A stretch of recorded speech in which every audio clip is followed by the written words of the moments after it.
عزیزان یەکێک لەو شتانەی کە جوانێک دەبەخشێ بە تەمەنی ئێمە ئەزمونە بە تایبەتیش ئەزمون لە بوارە جیاوازەکاندا یەکێک لەو ئەزمونانەی کە هەیە بواری نووسینە بواری نووسین و خۆمانزانین زۆر فراوانە لە نووسینی بابەتە جیاوازەکاندا بۆ نمونە چیرۆکە شعرە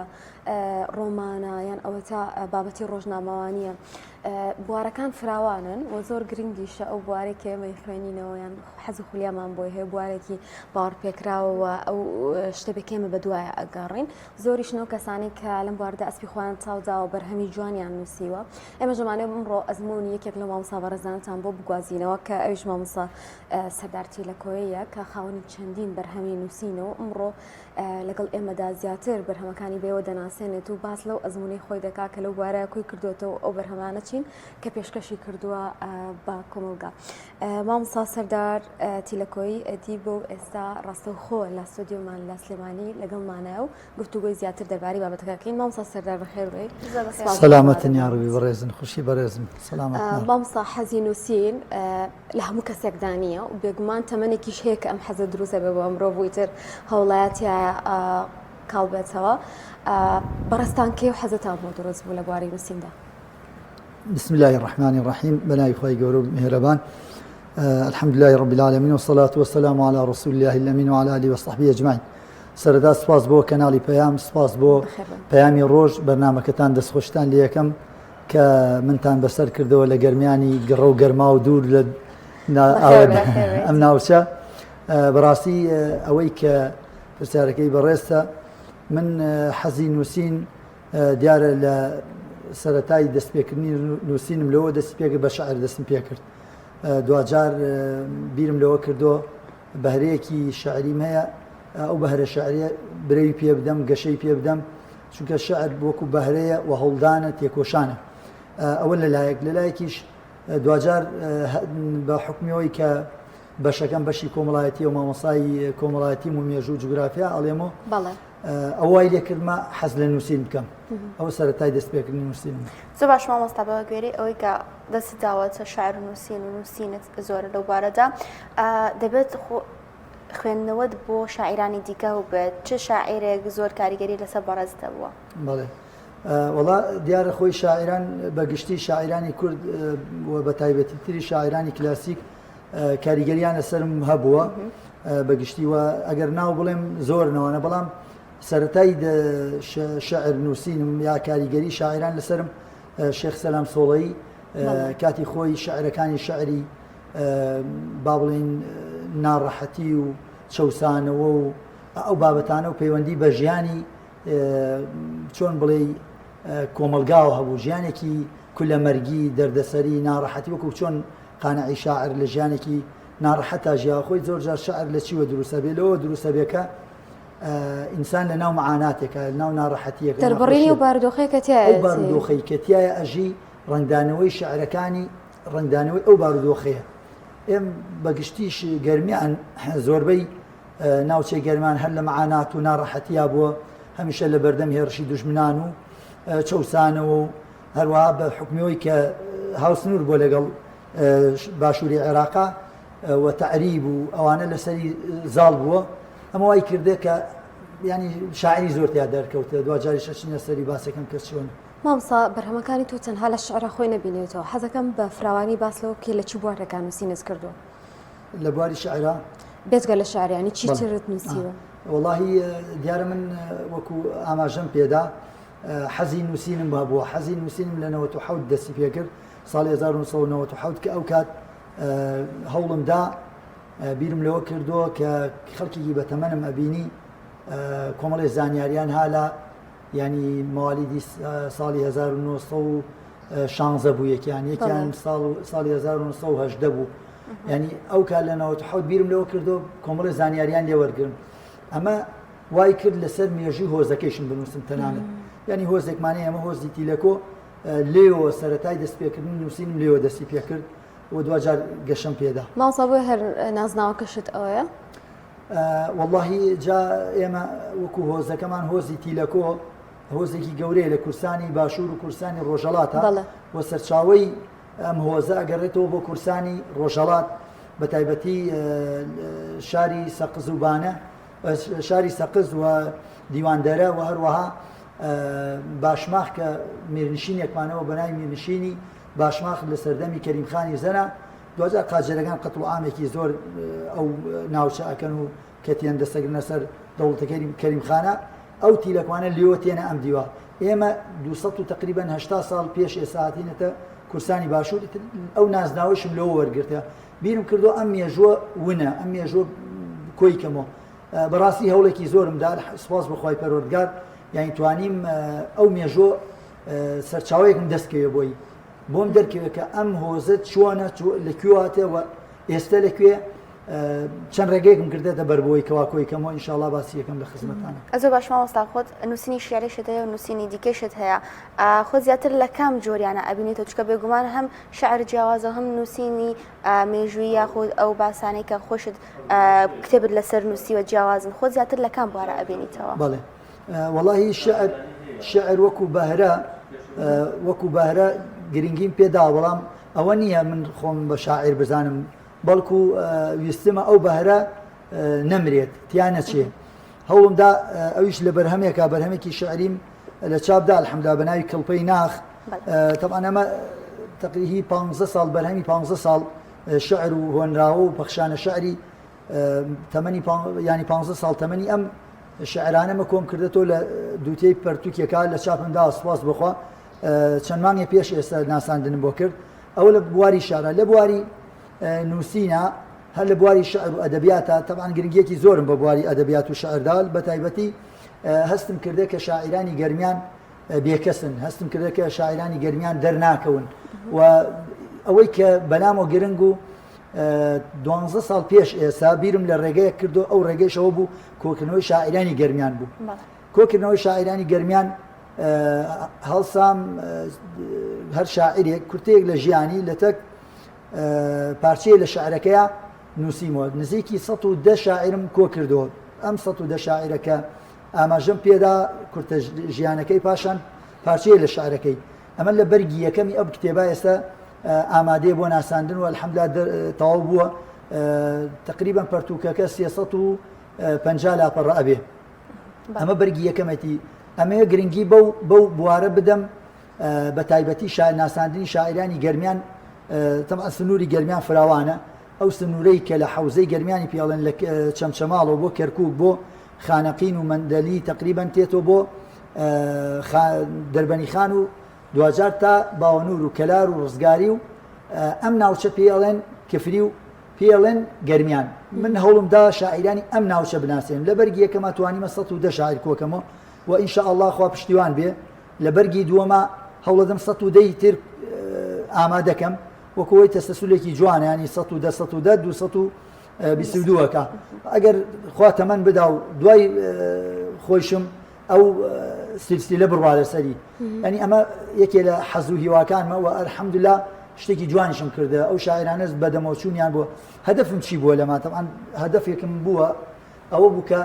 شاعرانی گەرمیان بەرهەمێکی زۆریان هەیە زۆریان لە چاپیان نەدا زۆریان بەهرەی شعریان بووە گرنگیان پێ نەداوە یا بەلاواز دەرکەوتن هەوڵمدا لە نێو ئەم پەرتوکە گرنگی بۆ بدەم بەرهەمەکانیان دەرکەوێ بۆ خەڵک باشە مامۆستا ئەوە تەنها شاعیرەکانی ڕابردوون کە لە ژیانان نەماوەنیان شاعیری نوێژی تێیە وەڵام من جا ئەوە پرسیارێکی جوانە گرنگیم بە چی داوە گرنگیم بە شاعرانی نوێدا شاعرانی زیندوو هەوڵمدا بەڵام لە ئەسنای ئیشەکەمە لە کاتی نووسینەوەی ئەو ژیاننامەی شاعرانە بەداخەوەستیان لەو شاعرانە وفاتیان کردیان بینە کتێبەکە خوای گەورە لیان خۆش بێ بەڵام هەوڵمدا من گرنگی بە ئێمە بەڕاستی شتێکی باوە لەناو خەڵکاڵێ ئێمە مردوپەرستی زیندووکوژین بەڵام من هەوڵمدا ئەوەی کە مردێ خوای گەورە ئافریکا ڕۆیشتێ و شاعیر بۆ شاعران ئاماژەیان پێدا لە ئەدەبیاتی کوردیا هەموو بەرهەمەکانیان دیارە و ڕوونە ناکرێ من جارێکی تر بچم ئەمە زیندووکەمەوە هەم باسی بکەم نەک ئەوەی خوانەخواست لە ئەهمیەتی ئەوان کەم بکەمەوە بەڵکو هەڵدەین ئێمە ئەوەی زیندووە گرنگی پێ بدەین بۆی زیاتر خۆی گەشە بکە زیاتر بەرهەم بخاتە بازار و زیاتر خاڵێک تریش کە بەلامە گرنگ و کە لە کتێبەکە ئاماژەم پێدا لە چەند خاڵێکە ئەوەیە بەرهەمی ئەم شاعرانە بۆی دەستگاکانی ڕاگەاندن ئیسفادەی لێ بکەن ینی تۆ ڕادوێیە بەشی بیسرا و بینرا و نووسرا و ینی سوودی لێ ئەبینن کاتێککە ئەمە خاڵێکی تریشەوەی کە ئەم شاعرانە من ئەینووسمەوە بۆی نووسمەوە بۆ ئەوی کە هەوڵدن بەرەمەکانیان لە چاپ بدەن کتێبخانەی کوردی با بڵێن بەشی ئەدەبیات و شێعر دەوڵەمەند بێ بە تایبەتی لە گەرمیانە بۆی کە گەرمیان شاعرێکی زۆر زۆری تایە بەڵام تا ئێستا بەداخەوە ڕێکخراوێکی شاعرانی گەرمیانیشمان نییە ئەوەیەکی لە بەتەمام لە داهاتوە ئینشاڵڵا ئەو ڕێکخراوە دروستکەمەوە چەند ئێستا ئیشم لەسەری کردە و بەتەمای باشماوەستا ئەو کتێبێک ئاماژەت پێدا کە سەرجەم شاعرەکانی گەرمیانە تیادا کۆ کردوێتەوە ئێستا لە بەردەستی خوێنەراندایە و بە بەناوی چیەوەیە ناساندنی لە هەفتەی داهاتوە پشتیوان بەخوای گەورە ناساندنێکی جوانی بۆ ئەەکەم و هەموو ئەو ڕێکخراوانە و هەموو ئەو ئەدەب دۆستانە و ئەو شاعرانە و بە تایبەت شاعران خۆشیان داوەتەکەم و پاشان ئیدارەی گەرمیان و خەڵکی تریش داوەتەکەم و ئینشاڵڵا بانگشنامەیەکی ئامیان بۆ ئەەکەم بە تەمام ناساندێکی جوان بۆی کەوا تەنان بە تەمای ئەوەم شتێکی نمونەیان پێشکەشکەم بۆی کەوا خەڵک ئەم شاعرانە بناسێ هەدەفی من ئامانجی من ئەوەیە ناساندنی ئەم شاعرانەیە طبعاً هەموو بەشێکی تایە بەبێ جیاوازی ئاین و مەذهب و بەبێ جیاوازی ڕەگەز و ئەو شتانە لە پیا و لە ئافرەت هەمووی تایە لە گەنج لە پیر ینی هەمووی چین و توێژێکی تایە و شاعران مامۆستا شعرەکاری بەڕێزت زیاتر لە بابەتی نیشتیمانی و ئاینیان خۆی بینێتەوە وەکو ئەوەش بزانم کە خۆتان مامۆستایەکی ناڕازی بوون لەسەر ئەوەش هەندێک بەرهەمتان هەبووە باسێک لە ئەزمموی شعری خۆت بکەی بۆچی لە بوارانە زیاتر قوڵبیتەوە واللهی جا تۆ کاتێک کە تەماشاکەی ئێمە تقریبا 11 ساڵە لەسەر شەقامین بۆ داواکردنی کەمترین مافی سەرەتاییمان کە موچێ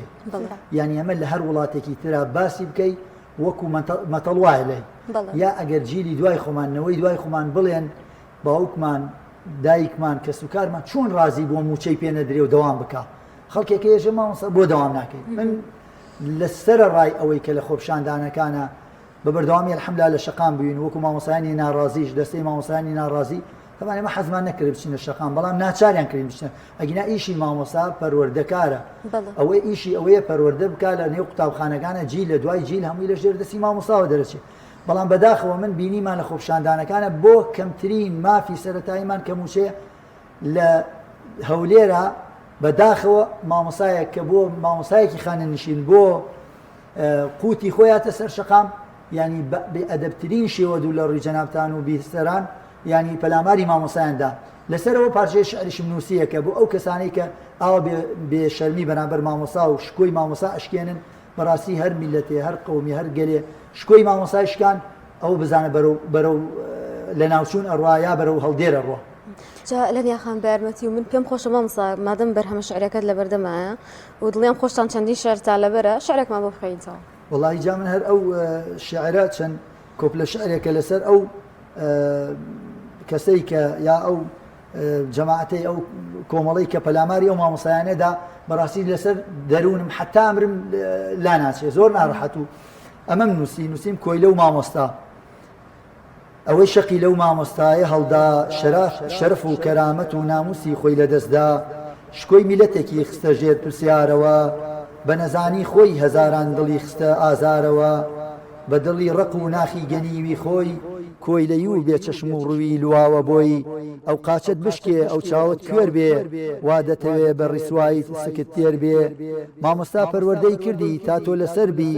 نەک خۆ بەکەم زان و هەمیشە وشەیەکی جوان نییە بی مامۆستاگیان بەرهەمی داهاتوو چی ئەبەزیوە یاخود ئەو بەرهەمانەی کە لە ئێستادا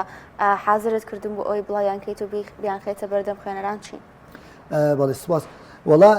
دیارە من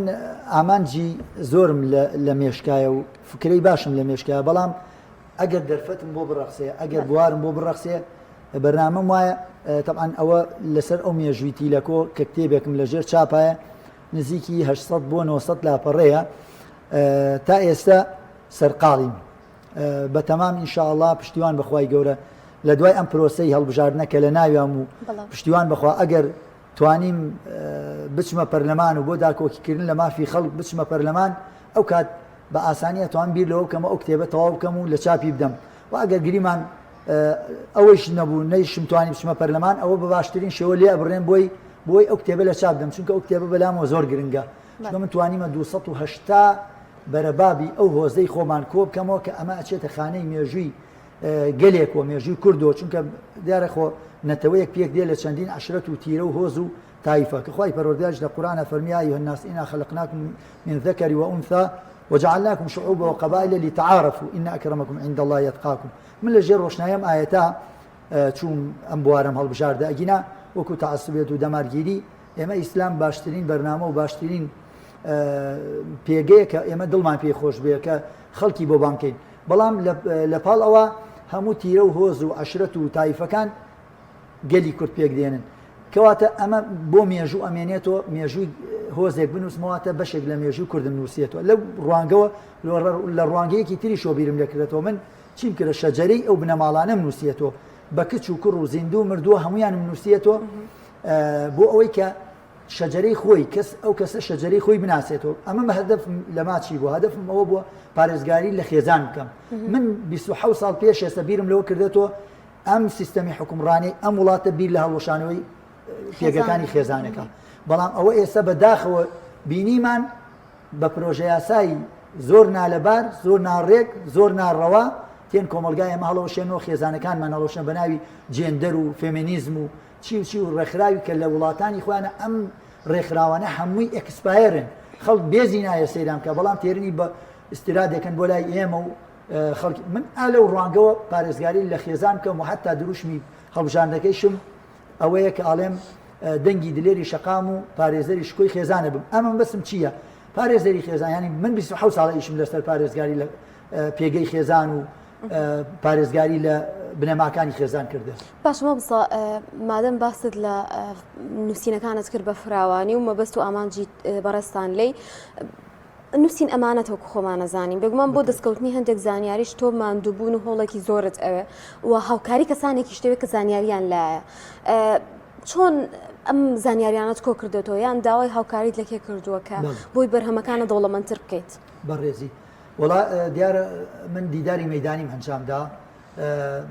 ینی بە سیارەیەکی خۆم هەموو جارێت کە تەلەفۆن وەم شێوە نەبوو پەیوەندەکان وەم شێوە نەبوو ئەچووم لە کەلارە بۆ کەرکوو بۆ سلێمانی بۆ یەڵان پێ بۆ هەڵەبجە یەڵان پێ بۆ ڕانیە بۆ قڵات بیانی ئەم شوێنانە هەمووی گەڕیان بۆ ئەوەی کەوا زانیاریم دەستکێ بۆی بگەیمە بە تەمەنترین کەس بەڵام بەداخەوە یەکێک کە هەرگیز لە یادم ناچێ پیاوێکی زۆر بە تەمەن و هاوڕێمە ئەوسا قانعی شاعیر بوو لە زەردوێز دانیشت پەیوەندیم پێوە کرد قسەی لەگەڵ ما کرد وتی حەزەکەم بێ لە نزیک و زانیاری زۆر زۆر مالا تەعان ئەم پیاوە کاک حەمۆمینی ناوخۆ ئافریکا یا ڕەبی بەداخەوە کاتێک کە بیستم وەفاتی کرد و نەگەیم پێ زۆر خەفەتم خوارد چونکە زانیاری من لەو خەڵکانە وەرگرتە زانیاریم لەو کەسە بە تەمەنانە وەرگرت یەکێتە لەوانە کە ئەویش بەڕاستی زۆر بێتاقەتی کردم ئەویش کاک حەمید ناوێک بوو نووسەرێکی بەناوبانگ و لە کەرکووک دانیشت خاوەنی کتێبخانەیەک و پەرتوخانەیەکی دەوڵەمەند بوو ئەیوت بێسەرم لێ بدەبۆی زانیاری بدەمێت لەسەر هۆزی تیلەکۆ شتم زۆر زۆر لایە منیش نەک ئەوە ئیهمالیم کردە بەڵام دەرفەتم بۆ ڕەخسا سێ مانگ وەسەرا چوو کاتێ بینیم لە هەواڵەکانە وەفاتیم بیست ینی تووشی شۆک بووم نەمەزانی چی بکەم زۆر بێتاقەتی خی گەورە لێی خۆش بێ یا ڕەبی لەو هەردووکیان خۆش بێ ینی بە شێوازێ من زانیاری وەرگرتە دیداری مەیدانیم کرد چوون ڕاستەخۆ کەسەکانم دیە و دوای چوون شتم لەسەر بۆ نمونە لە ئەرشیفەکانە شتم دەرکردە لەسەر ئەو هۆزە لەسەر ئەو مێژووی هۆزەکان زانیاریم کۆرە بەڵام گرنگترین شت کە بایەخم پێدا دیداری مەیدانی بۆ ڕوبەڕوو خۆم هەمویان قسەم لەگەڵیانە کرد زۆر باش بۆم کارە بگومان کاتێکی زۆر پێز بە ماوەی چەند ساڵ خەریکی کە ئەم زانیاریانت کۆ کردەوە کردە کتێبێک و لە ئێستادا لە چاپدایە وەڵاهی ناڵێم لە 97 بۆ ئێستا تقریبا 27 ساڵەکان لە 97 یەکەم هەنگاوم بۆ هەڵگرت 27 ساڵی ڕێک ناڵێم بە بەردەوامی خەریک بووم بەڵام بابڕێن دابڕانی تیا بووە ساڵێک ماوەیەک دابڕانی تیا بوو بەڵام بەگشتی 27 ساڵە من سەرقاڵی کۆکنەوە زانیاریانم چونکە زۆر قورسە تۆ ئەگەر بێت و شەجەرەیەک بنووسی تۆ ناوی باوکێک یا کوڕێک پێچەوانەوەی غەڵەتی زۆر قورسە زۆر ئەستەمە کابرا لێت ڕازی بێ ئەمە من ڕێگەی یاساییشم گرتێتە بەروەکو بە با بڵێن ڕێگای ڕۆژنامەنووسی بە یاسای ڕۆژنامەنووسی من زانیاریەکان وەرگرتە بۆی کە ڕوبەڕووی هیچ کێشەیەکی یاسایی و عورفی و عەشایریش نەبمەوە لەبەرەوە هەرچیم کردە الحەمدوللا بە ڕێگەی یاسایی کردمەوە ماوەساوە بکەمە کۆتا پرسیار بەڕێستان بێگومان دەچنە خۆناغێکیونەوە بۆ پێی کە بڕیارتان ناو نوێنەرایەتی خەڵکی گەرمیان بکەن باسێک لەوە بکەی مامۆستا ئامانجی لەمە چییە و دەکرێت چۆن خزمەت لەوە بکە ئەگەر لە داهاتوودا متوانێت خەڵکی بەدەستێنن. بەڵێ دەرە من وەکو باسم کرد مامۆستایانی ناڕازی تقریبا لە 11 ساڵ لە شەقامی بەو هیوایی کە بتوانین خواست و هیواکانمان بەدی بێ خواست هیواکانیشمان شتە سەرەتایەکانە کە موچەیە بەداخەوە پلە بەرزکردنەوەی شاتە سەری یعنی ئەم حکوومەتە ئەم سیستەمی حکومڕانی لە وڵاتە بێت دەست بکاتە گیرفانی مامۆستایەک و فەرمانبەرێکە موچەی حەڵاڵی خۆی کە بە ڕەنجی شانی خۆی و ینی کەمترین مافە پێی ڕەوانە بینێ بیوات و لە کۆمپانیەکانی خۆیان بەکاری بێرێ و بۆ ڕات دەوڵەمەندکردنی کوڕ و ئەولادەکانیان من ئەمە لە شەقامە بە عملی چوومەتە شەقام و لەگەڵ مامۆستایانی هاوڕێمە لەگەڵ مامۆستایانی دڵسۆز و فەرمانبەرانی دڵسۆزە لە شەقام دەنگی ناڕزاییمان دەڕێ ئامانجی من لەیرە ئەوەی کە بە نەزەری لە شەقامە وتمە کە وتارمدا وتاری تونمدا ئەمەیە بیکەمە کردار و بیومە پەرلەمان چونکە لە پەرلەمان ئەمێ بە پرۆژە یاسا ئەمانە یەکلابیێتەوە چونکە ئەمانە بەوتن تێریان لە وتن خواردە پیان بڵێ درۆەکەی احتیادیە پیان بڵێ دزی احتیادیە پیان بڵێ خراپەکاری احتیادیە بەڵام ئەبێ دەست بکەیتە قوڕیانە مافی خۆتیان لێ بچێنی بە یاسایش و بە ڕێگەی مەدەنی و دەستخۆشمە کاتمان نەما سپاس بۆ مامۆستا سەرجارتی لە کۆی ئەدیب کە لە ستۆتە لەگەڵماناوی زۆر سپاس دەستخۆش بێ خێر بێ